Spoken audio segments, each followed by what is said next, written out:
taste of the real world. I got battered on the North Shore.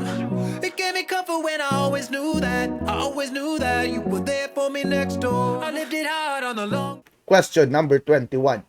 Which reasoning needs an observation or experience as starting point of an argument? Is it A, conjecture, B, deductive reasoning, C, inductive reasoning, or D, hypothesis? Okay, I'll give you 5 seconds to answer this question. Okay, my dear math learners, para naman sa question na ito, we will start, or ang sabi dito is we need from an observation or an experience as starting point of an argument. So magsisimula tayo sa maliit bago magiging general. Okay, so kung kanina, general information that is bigger, deductive, ngayon naman magsisimula tayo sa small. Okay, so ano naman ang counterpart ng deductive? Of course, we all know that that is inductive reasoning, letter C. Easy lang talaga, my dear math learners. Okay, I hope you got that one. Let's go to question number 22. Okay, what do you think is the next term in negative 26, negative 16, negative 7, 1, 8, 14, then blank? Okay, is it A, 17, B, 18, C, 19, or D, 20. Okay, isip-isip tayo, my dear math learners, and I'll give you 5 seconds to think about your answer. Okay, my dear math learners, paano nga ba kukunin ang sagot na ito? Okay, let's try, ha? Okay, so we have here negative 26 to negative 16. So you need to know first ano yung pattern, okay, to get the answer for this one. So kung negative 26 naging negative 16. Okay, so first, para ka lang nag-add dito ng positive 10. Okay, tama? Kasi 26 plus 10, negative 26 plus 10, naging negative 16. Okay, so negative 16, naging negative 7. Anong nangyari? So kung titingnan natin, negative 16, naging 7, nag-add ka din dito ng positive 9. Okay. So, ngayon naman, ito, negative 7, naging positive 1. Anong nangyari? Nag-add ka ng 8. Ito naman, 1, naging 8. Nag-add ka ng 7. Ito, 8, naging 14. Nag-add ka ng 6. So, nakita na natin ang pattern na we are adding numbers that are in the descending order. So, 10, 9, 8, 7, 6.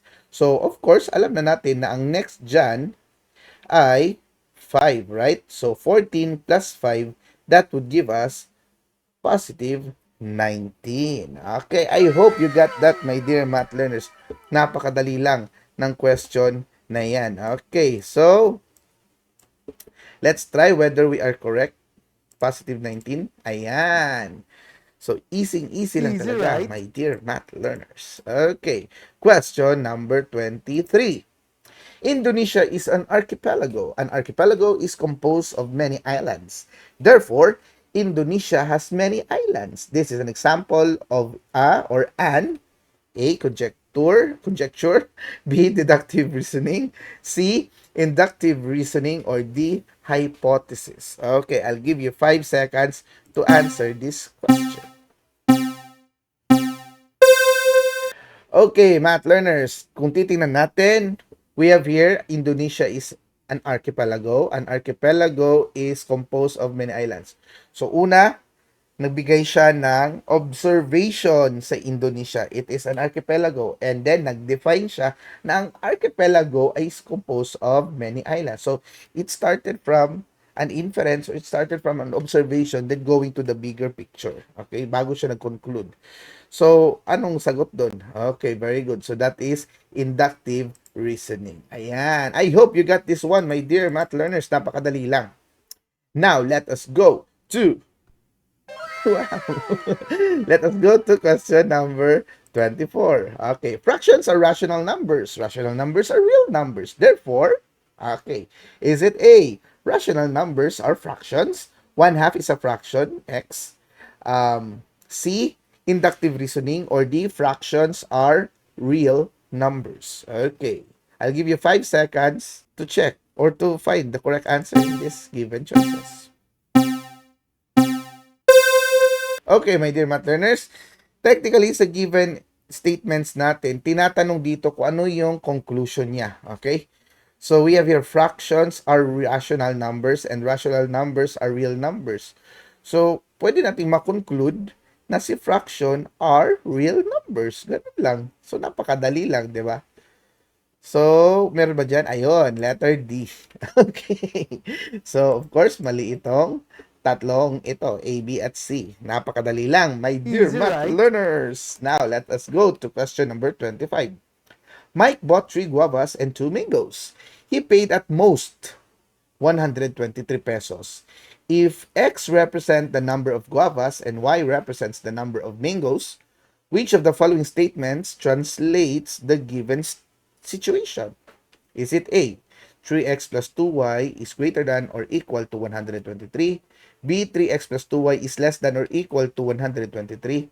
C, 3x plus 2y is greater than 123? Or D, 3x plus 2y is less than 123? Okay, I'll give you 5 seconds to think about your answer in this given question. Okay, my dear math learners, now let us go back to our statement. Okay, Mike bought 3 guavas and 2 mangoes. The guava represented by X, the Y represented by the mangoes. Okay, so tatlong guava, so 3X, 2 mangoes, 2Y. Okay, pareho silang 4. Okay, good. Now, 123 ang binayaran. Okay, good. But sinabi dito at most. Okay, at most. So, when we say at most, my dear math learners, the symbol for that one is that hindi siya sosobra. Okay? At most na niya na yun ang 123. So, technically, in getting the translation for at most, it is the less than or equal to.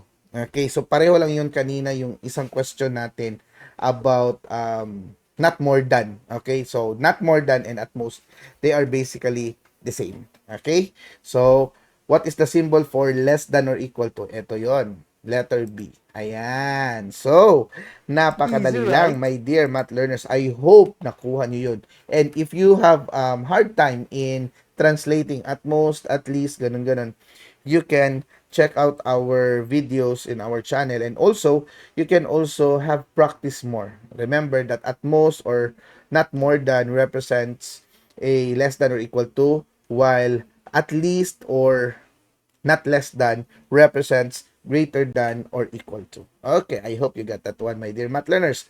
Now, let us go to question number 26. Mila has some 10 peso coins and 5 peso coins. All the coins cost not more than, okay, meron na naman, not more than 750 pesos. Suppose there are 55 peso coins. How many 10 peso coins does she have? Is it 1, there are more number of 10 peso coins than 5 peso coins? 2, there are lesser number of 10 peso coins than 5 peso coins?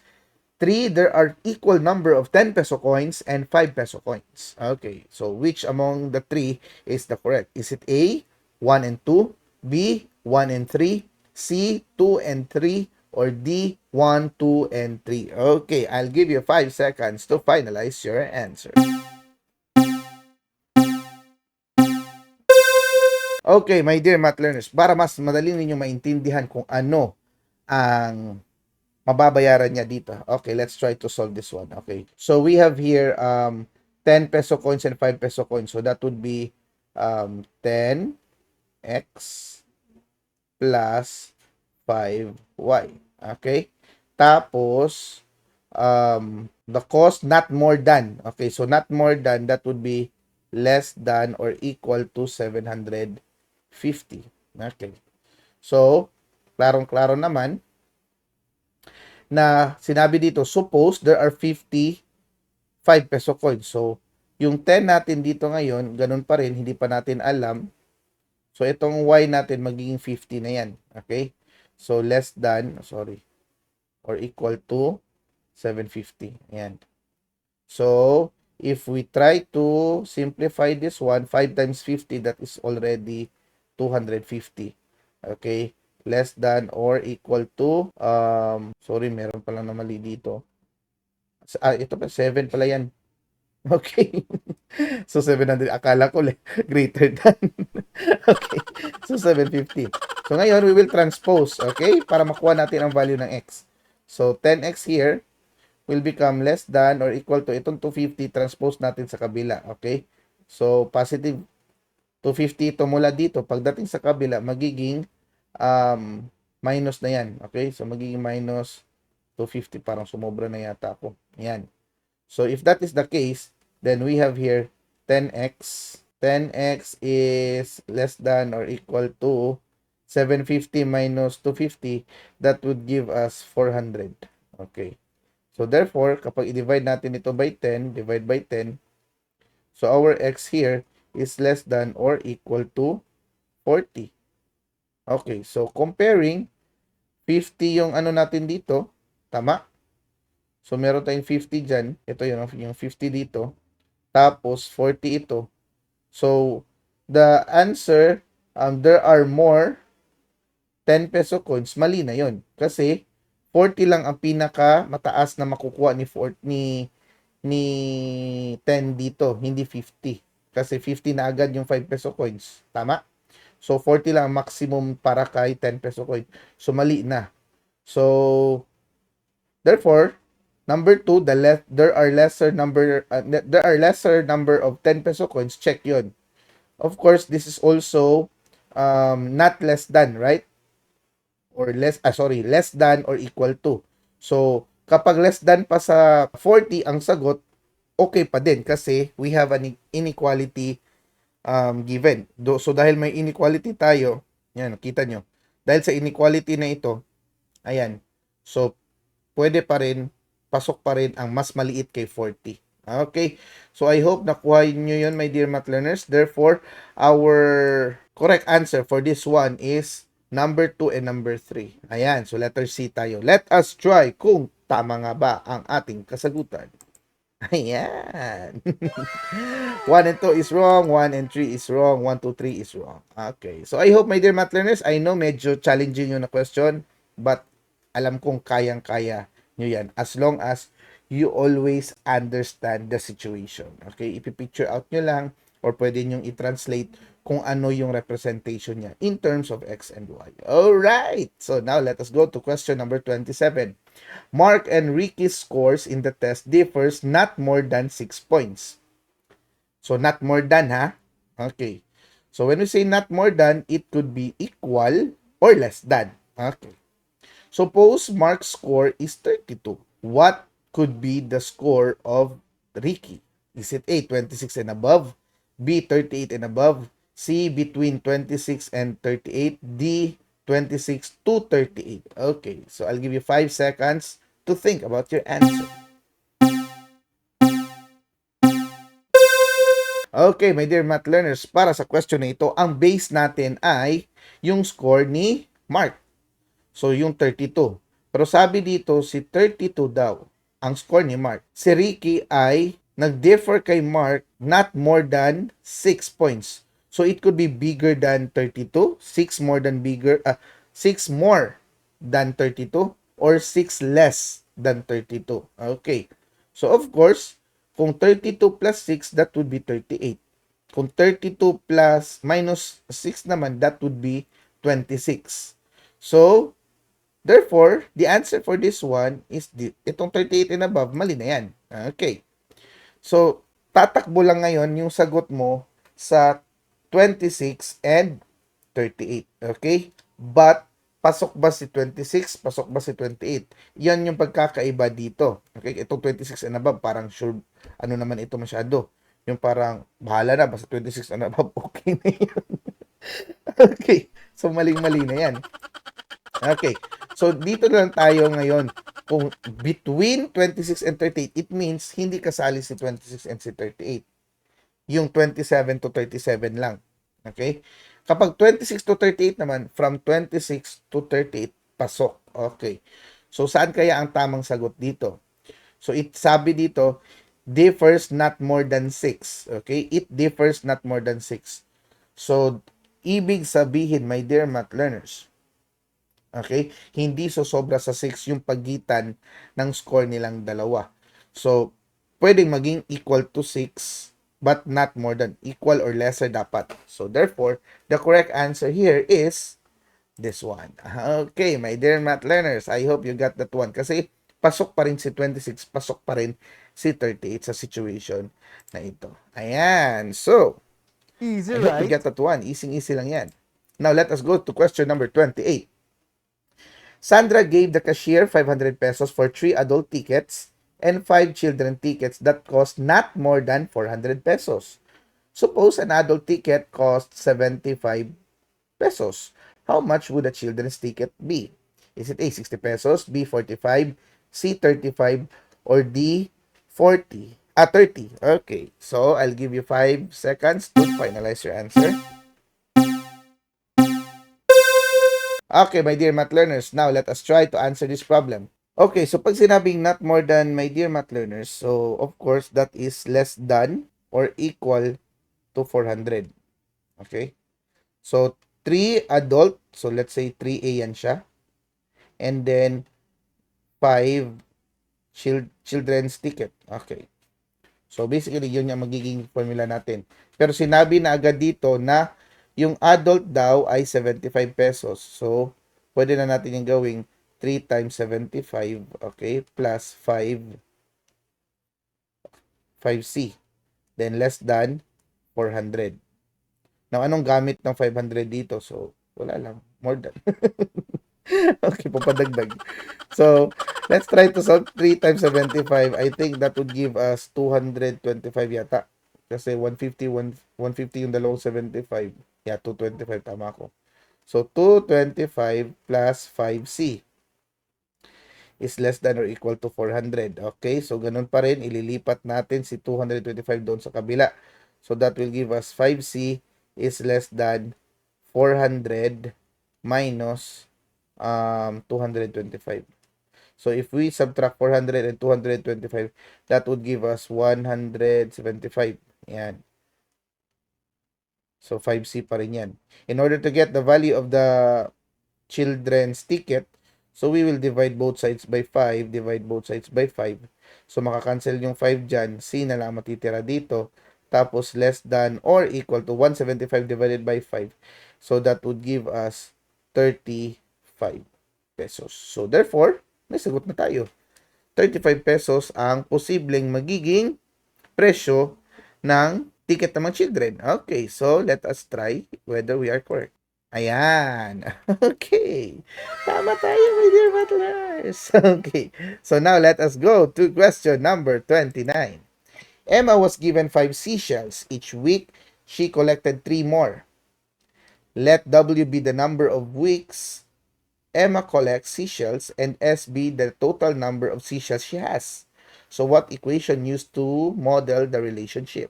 Is it A, S is equal to 3W plus 5, B, W equals 3S plus 5, C, S is equal to 5W plus 3, or D, W is equal to 5S plus 3. Okay, I'll give you 5 seconds to answer this problem. Okay, my dear math learners, paano nga ba ito? So, sabi dito, S be the total of seashells. So, S ang dulo. Okay. So, therefore, kasi yung total, yun yung sagot, yun yung sum, right? So, mali na tong dalawang ito. Yan. Now, let us go to the next. Saan ang tama sa dalawang ito? Sa A at C. Okay, sabi dito, Emma was given 5 shells. So, yung 5 shells sa kanya na yun. Okay. Tapos, she collect 3 more each week. So, habang dumadami yung weeks, nagdadagdag siya ng 3. So, magdedepende ngayon yung natin, yung 3 doon sa W, kung number of weeks. Okay, so therefore, the correct answer here is A. Ayan. So, mali si letter C. Okay, napakadali lang question na ito. Now, let us go to the next question. Okay, so question number 30. What is the relationship between the perimeter of a square and the measurement of its length? Napakadali lang nito. Letter A. The perimeter of a square depends upon the length of its side. B. The perimeter of a square depends upon the square of its side. C. The perimeter of a square is equal to its side. Or D. the length of the side of a square depends on its perimeter. Your 5 seconds starts now. Okay, my dear math learners, ano nga ba ang tamang sagot sa question na ito? Of course, titingnan mo lang dito kung ano yung true statement. Ano ba ibig sabihin ng length? Ano ba ibig sabihin ng perimeter? Now, pinag-uusapan natin kapag perimeter, it is the total number of sides. Okay? So, total length of the sides. So, of course, yung length, habang tumataas yung length, nagiging malaki din yung perimeter. Tama? So, kapag ang sagot mo ay the perimeter of a square depends upon the square of its side, so nagmo-multiply ka pa doon, mali na yun. Ito naman, equal lang daw si perimeter at si side. Hindi yun. Kasi kung side, isa lang yun. For let's say, square. 4 na sides yun, right? So, 4 na length yun. 4 na side. So, kung isa lang ang side na pinag-uusapan, equal din siya sa perimeter. Mali ka na. Okay. Mali din to. Then, ito naman, the length of the side of a square depends on its perimeter. Ito, the perimeter of a square depends upon the length of its side. So, two opposite statements. Okay? So, which among this is the correct answer? So, my dear math learners, let me tell you that the perimeter is the dependent variable and the side is the independent variable. Thus, it means that si perimeter ay nagdedepende sa length ng side. So, letter A ang sagot dyan. Alright, tamang-tama ang ating kasagutan. So, my dear math learners, congratulations dahil nakatapos na kayo ng 3 parts ng ating questions sa ating review series for grade 8. Now, I hope you are ready for the last part of our discussion. Let's go! I got a taste of the real world. I got battered on the North Shore. It gave me comfort when I always knew that. I always knew that you were there for me next door. I lived it hard on the long road. I ran through every single zip code. I get lonely, but I